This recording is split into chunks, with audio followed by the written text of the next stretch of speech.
Welcome to Tamilaram. இன்னைக்கு எபிசோட்ல ரோபோவா மாறிய நம்ம தல ஆரி, பக்கத்துல கூட நெருங்க பயந்த போட்டியாளர்கள், சென்டிமெண்ட்டை வைத்து கல்லாட்டம் ஆடும் அர்ச்சனா, தல ஆரிக்கு எதிராக நடக்கும் சூழ்ச்சி.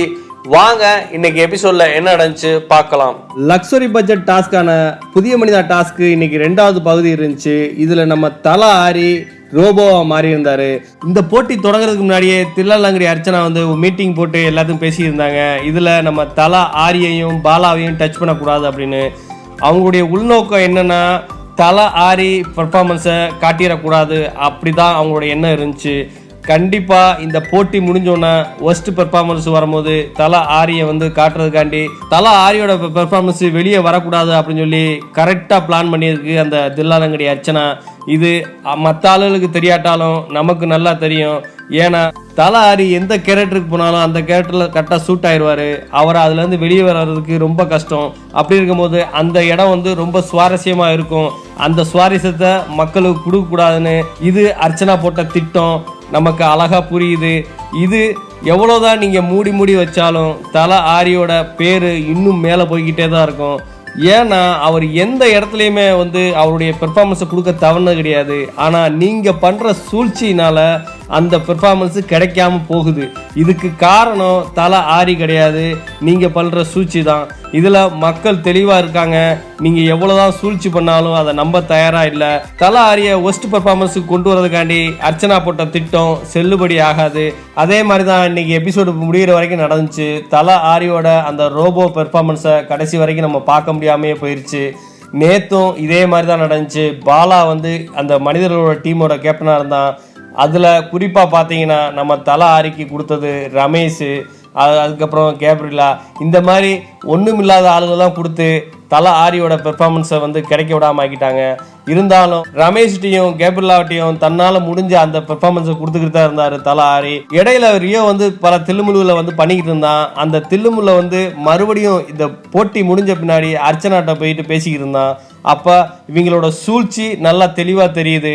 எப்படியோ தல ஆரியை வந்து ஒரு சிக்கலில் மாட்டி விடணும் அப்படின்னு இவங்க போடுற பிளான் வந்து பப்ளிக்காகவே அழகாக தெரியுது. இந்த அளவுக்கு ஒரு கீழ்த்தரமான விளையாட்டை வந்து இன்னும் அந்த அர்ச்சனா டீம் வந்து மாற்றவே மாட்டேங்குது. நாம் என்ன நினைக்கிறோமோ அதைத்தான் இன்னைக்கு நம்ம தல ஆரி வந்து பாலாட்டையும் அனிதாட்டையும் உட்காந்து கார்டன் ஏரியாவில் பேசிக்கிட்டு இருந்தாங்க. இந்த நிஷா ஒஸ்ட் பெர்ஃபார்மராக வந்துடக்கூடாது அப்படின்னு பிளான் பண்ணி அர்ச்சனா போட்ட திட்டம் தான் இந்த திட்டம் அப்படின்னு சொல்லி தெளிவாக பேசிக்கிட்டு இருந்தாங்க. நேர்மையாக விளையாண்டு ஜெயிக்க தெரியாத இந்த கூட்டணி நம்ம தல ஆரிக்கு எதிராக எவ்வளவு சூழ்ச்சி வலை பின்னாலும் தர்மத்தின் வாழ்வுதனை சூது கவும், ஆனால் தர்மம் மறுபடியும் வெல்லும். அந்த பழமொழிக்கு ஏற்ப நம்ம தல ஆரி மக்கள் ஆசைப்படி இந்த பிக் பாஸ் டைட்டில் வினராக கண்டிப்பாக ஆவார். இந்த பிக் பாஸ் டைட்டிலுக்கு பொருத்தமானவர் நம்ம தல ஆரியை தவிர வேற யாருமே இல்லை. அந்த வீட்டில் நேர்மையாக தன்னுடைய வாதத்தை வந்து எந்த இடத்துலையும் சொல்ல தயங்கினது கிடையாது. அதே மாதிரி உண்மையா அவர் வெளியே எப்படி இருந்தாரோ அதே மாதிரி தான் உள்ளே இருந்திருக்காரு. தல ஆரியை தவிர மற்ற எல்லா பேருமே ஒரு பொய்யான முகத்தோட தான் இங்கே வாழ்ந்துக்கிட்டு இருக்காங்க. ஒவ்வொரு நாளும் ஒவ்வொரு கூட்டணி வச்சு அதில் மற்றால தோக்கடிக்கணும் தான் நினைக்கிறாங்க. ஆனால் நியாயமாக விளையாடி ஜெயிக்கணும்னு நினைக்கல. ஆனால் தல ஆரி எந்த இடத்துலையும் யாரையும் அவங்க பர்சனலாக அட்டாக் பண்ணி ஜெயிக்கணும்னு நினைச்சதே கிடையாது. ஒண்டிக்கு ஒண்டியா அவரை மோதி பார்க்கணும்னா அதுக்கும் தயாராக தான் இருப்பார். எந்த இடத்துலையும் எந்த டாஸ்க்லையும் அவர் பின்வாங்க மாட்டார். உண்மையான நேர்மையான விளையாட்டை கொடுத்துக்கிட்டு இருக்காரு. இதை விட அந்த டைட்டிலுக்கு பொருத்தமானவர் தல ஆரியை தவிர வேற யாருமே இருக்க முடியாது. இது எங்களுடைய நம்பிக்கை மட்டும் இல்ல, ஒட்டுமொத்த தமிழ் மக்களோட நம்பிக்கை. இந்த நம்பிக்கை எப்போதும் வீண் போகாது அப்படின்னு நம்புறோம். அர்ச்சனா நேத்தும் இன்னைக்கும் விளையாண்ட அந்த சென்டிமெண்ட் ஆட்டம் வந்து கல்லாட்டம். அது வந்து வெளிப்படையாவே தெரிஞ்சு பல இடத்துல. ஏன்னா அவங்க தகப்பனார அவங்க அவ்வளோ தூரத்துக்கு மதிச்சதே கிடையாது. இறந்த பின்னாடி இவ்வளோ தூரத்துக்கு ஒரு ஆள் பேசும்போது நீங்கள் ஸ்டார்டிங்லேயே வந்து தடுத்துருக்கணும். அதை தடுக்கவே இல்லை. இன்னைக்கு ஆஜித்துக்கு தெரிஞ்ச அந்த இங்கிதம் கூட உங்களுக்கு தெரியலை. கண்டிப்பாக ஆஜித்து அந்த முட்டையை வாய்கிட்ட கொண்டு வரும்போதே அவன் சொல்லிட்டான் நான் தோத்துட்டேன் அப்படின்னு.